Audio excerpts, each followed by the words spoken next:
Is this even recording? I don't know what I'm doing anymore. Well, hello, Dolly.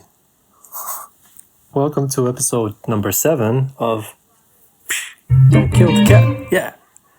This is the Curiosity Show, whatever that means. We have a few topics here, just a sec. First of all, let's start with this. It's been a while. I think the beginning of November was the last time that I recorded. And now it's March. But yeah, I haven't really taken a break with DKTC. I've steadily been editing. I wish that I could have edited or just had everything pre-recorded in a finalized version, but I've spent so many hours. I'm going to do a recap at the 10th episode where I discuss how much time each episode has taken me to edit. But yes, it's been a drag. Quote of the day. Treat others the way you would like to be treated. Yes, this is the golden rule. The etymology that I wanted to look up this episode is... where does the name Europe come from? So we're looking at this website, which is a good source of whatever. Europe, from Latin Europa. Europe, from Greek Europe, which is of uncertain origin. Why is it uncertain? Well, I guess they're not sure which is the most accurate origin. As a geographic name first recorded in the Homeric hymn to Apollo, 522 BC or earlier. Often explained as broad face from aoris, wide, and ops, face. Literally eye from root OKW to see, but also traditionally linked with Europa, Phoenician princess in Greek mythology. Klein citing Heinrich Louis suggests a possible Semitic origin in Akkad, Erbu, to go down or set, in reference to the sun, which would parallel Occident. Another suggestion along those lines is Phoenician Arab, evening, hence west. Occident, western part of the heavens or the earth, from Old French Occident, 12th century, or directly from Latin Occidentum, nominative Occidens, western sky, sunset, part of the sky in which the sun sets. Oh, okay, it makes sense. The term for European, Dr. Shuck, my geometry teacher in the 8th grade, he always used to tell us this joke. If you're American in the living room, what are you when you're going to the bathroom? You're Russian. And when you're in the bathroom, what are you? European. So my question was whether the word Europe, in my language it has a similarity with the word that we use for Judaism. For example, Europa is Europe, which is Europa, and Jewish is Evrein, Hebrew is Ivrit. I'm just curious if there's a connection. Europa. Or Jupiter too is the smallest of the 4 Galilean moons orbiting Jupiter. Because of his improvements to the telescope, he found the Galilean moons. Like all the Galilean satellites, Europa is named after a lover of Zeus, the Greek counterpart of Jupiter.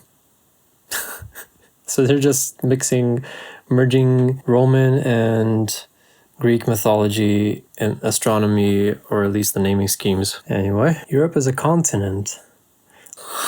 Here we have the old world, according to Anaximander, 6th century BC. They used to call Africa Libya. The place name Evros was first used by the ancient Greeks to refer to their northernmost province, which bears the same name today. The principal river there, Evros, today's Maritsa, which is the Bulgarian name as far as I know, flows through the fertile valleys of Thrace, the people that we're descendants of. In classical Greek mythology, Europa, ancient Greek Europe, was a Phoenician princess. One view is that her name derives from the ancient Greek elements eurus, wide, broad, opos, eye, face, countenance. Hence, their opposite, Europe, would mean wide-gazing or broad of aspect. So it seems that Hebrew doesn't really have a connection. It comes from Abraham. It comes from the name of Abraham, Ivram. is how we say Abraham in Bulgarian. Wait, this one. So Avram is probably where the origin of the words for Hebrew and Judaism. Yeah, it doesn't seem to have a connection to Europe. So it comes from Ivrit, from Avram, Abraham. Part 2. Part 2. Steel baller. Early entry. I couldn't land on anything stable, so I'm just going with one of the early entries. Kind of random. The other ones were a little bit out there.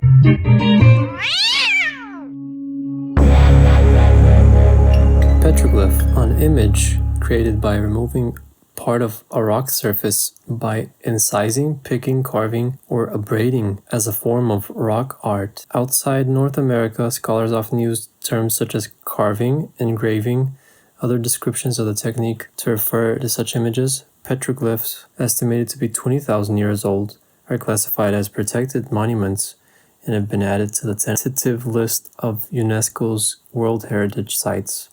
Petroglyphs are found worldwide and are often associated with prehistoric peoples. The word comes from the Greek petro, from Petra, meaning stone. As we know, Petra is the city carved in stone. And glyph, glypho, meaning carve, and was originally coined in French as pétroglyphe.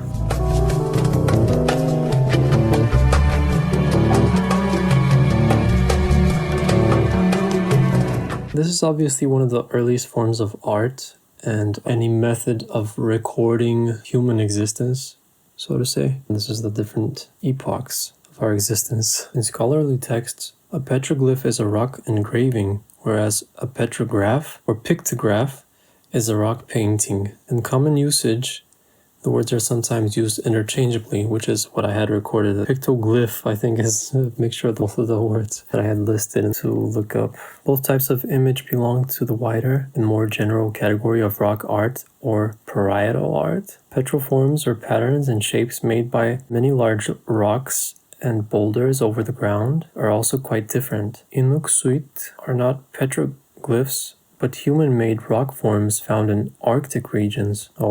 So something like statues. So we do have a lot here. Found in all parts of the globe except Antarctica, for whatever reasons, with highest concentrations in parts of Africa, Scandinavia, and Siberia. The purpose of petroglyphs. Who am I? What am I? I didn't find a specific page for this, one of the latest topics. I'm looking for this.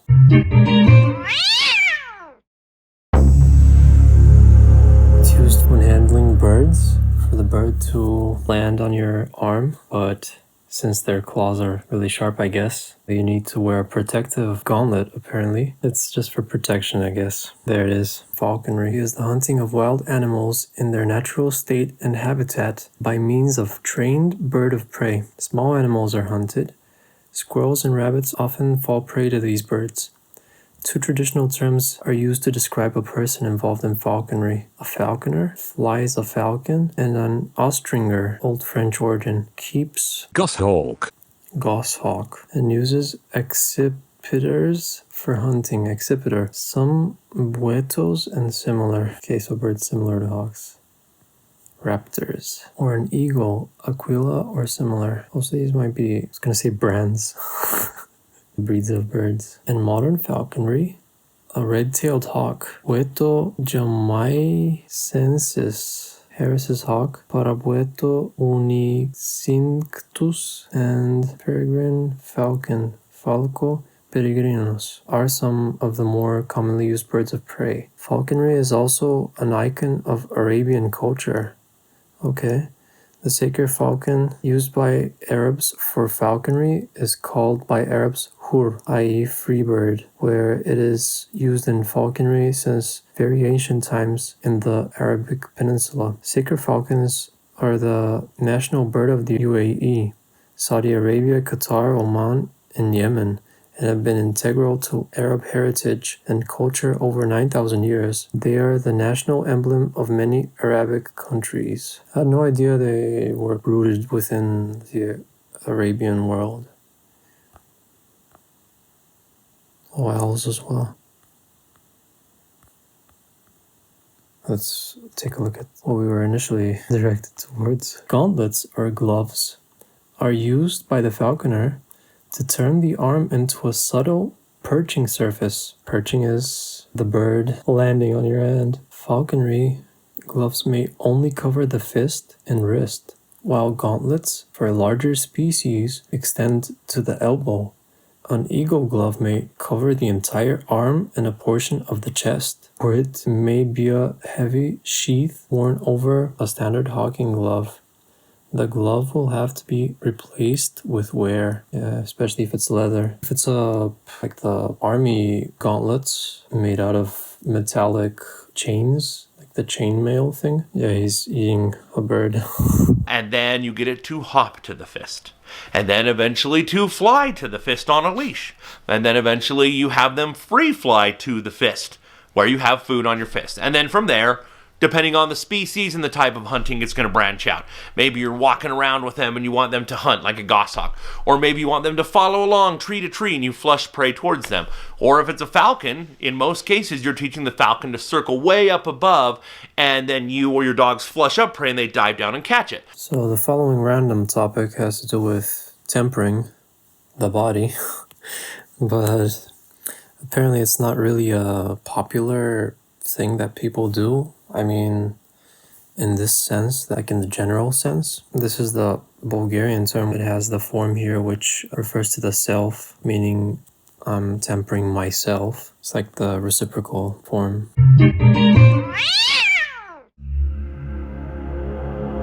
So here's what we got here. Tempering meaning heat treatment, but the examples that they have in this list are in metallurgy, spices, glass, chocolate, and pottery. And it means the degree of hardness and elasticity in steel or other metal. The blade rapidly heats up and the metal loses its temper. Verb, improve the hardness and elasticity of steel or other metal by reheating and then cooling it. And one of them is in the culinary world, so it stabilizes foods by adding something, or obviously by using heat. Here's one of the ones that I found for physical body tempering. Winter swimming. The activity of swimming during the winter season, typically in outdoor locations, open water swimming, or in unheated pools or lidos. What's lidos? British. Public outdoor swimming pool. Well, since it's a European thing.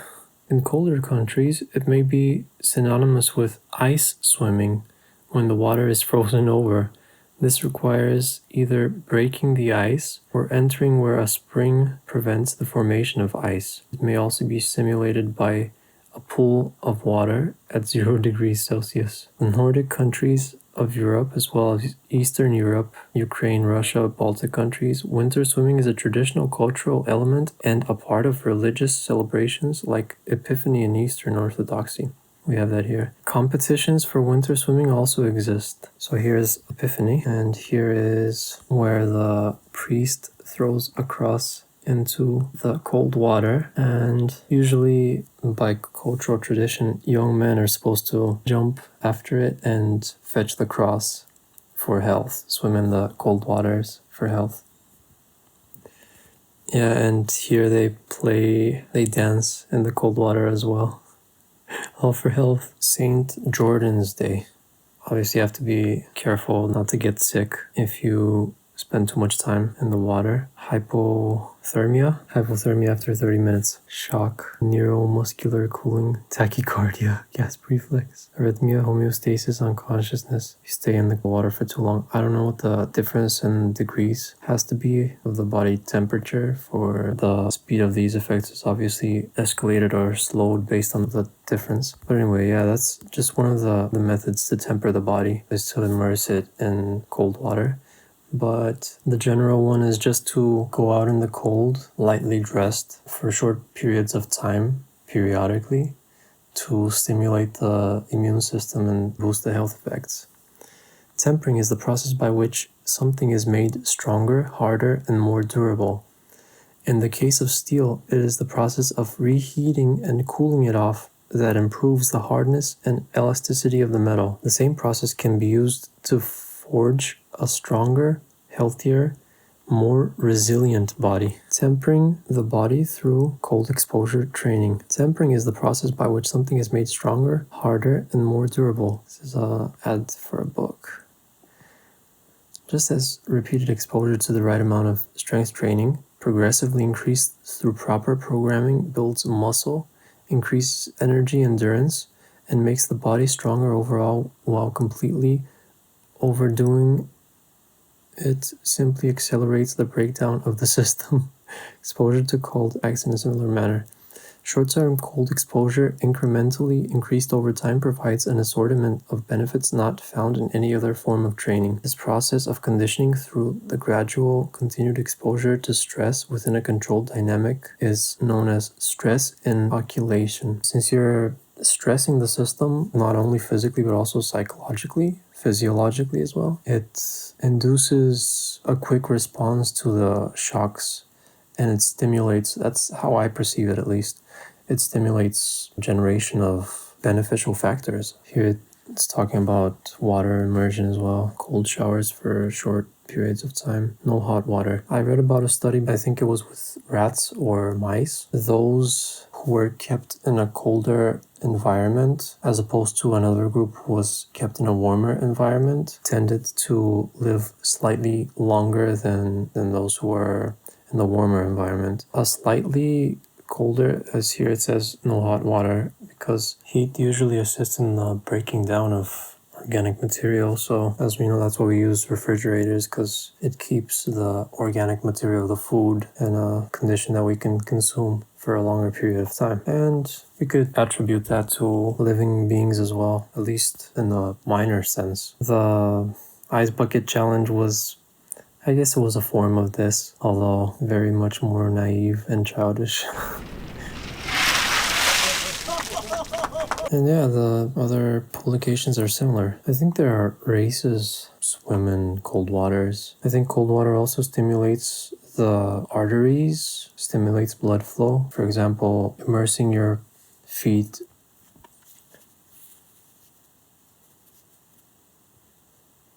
Okay, there are some results here that look promising for this case. Obviously, we have to mention that people that live in colder regions and the coldest regions have really long lifespans in comparison to the people that live in the hottest regions of the world that usually have slightly shorter lifespans than the average for people. That pretty much sums it up. And remember, don't kill the cat. Yeah.